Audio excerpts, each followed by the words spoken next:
Mga mamis, isi-share ko sa inyo ang isa sa paborito kong fish recipe na pwedeng pang special na okasyon or kung nakaluwag-luwag naman kayo for ulam idea for a day. Alam ko magugustuhan nyo to kasi madali lang siyang lutuin at medyo healthy. Kaya tara, simulan na natin! So first, gagamit ako dito ng steamer at ang gagamitin kong steamer ang electric steamer from Kaysa Villa. So naglagay din ako dito ng 2 cups ng tubig. Nasa low level yung tubig niya at nilagay ko na din ang water tray at ang steam grid. Naglagay ako ng lemon, luya, madaming luya, spring onion at sibuyas.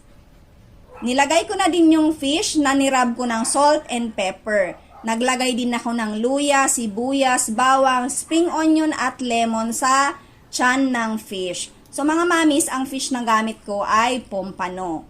Naglagay din ako ng maraming luya at sibuyas sa ibabaw ng fish.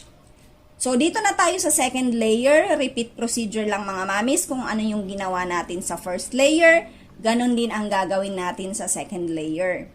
Maraming luya mga mamis ang kailangan natin dito kasi yan ang magtatanggal ng lansa ng ating fish.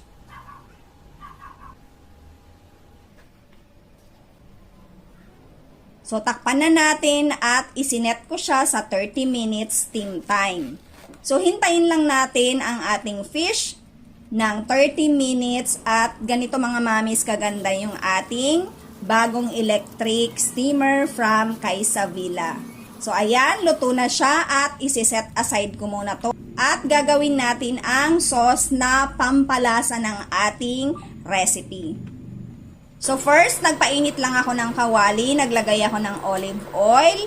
Pag mainit na yung olive oil, ilagay ang sibuyas. Gisa-gisahin natin. Isunod ang bawang, gisa-gisahin ulit natin. At ang ating luya. So, gisahin natin yan. Okay lang yan mga mamis na medyo matoasted yung ating mga nilagay.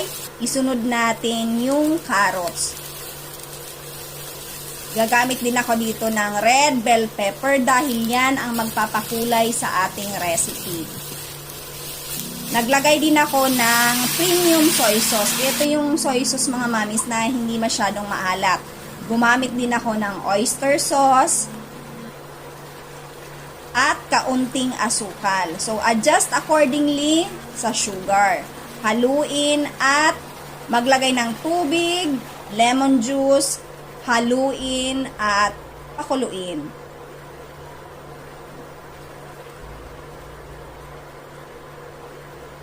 Maglalagay din pala ako dito ng ground black pepper at para sa ating final touch, ang ating spring onion. Sobrang makulay yung ating sauce. At saka mga mamis, ito talaga yung magpapasarap sa ating recipe. So ayan, done na to. Set aside at magpi-plating na tayo. Ilagay ang fish, alisin yung mga nilagay natin kanina dun sa fish, at ilagay ang ginawa nating sauce sa ibabaw. Buhusan ng sauce dahil dyan talaga sasarap yung ating recipe. Naglagay din ako dito ng spring onion at sliced lemon. Mga mamis, eto na yung ating finished product. Ayan, sa itsura pa lang, sobrang sarap na niya para kayong nasa restaurant sa recipe na to. So ayan, sana itry nyo to at alam ko magugustuhan nyo to. Isa ito sa favorite fish recipe na ginagawa ko dito sa bahay. At sana mag-enjoy kayo. Thank you for watching. Enjoy!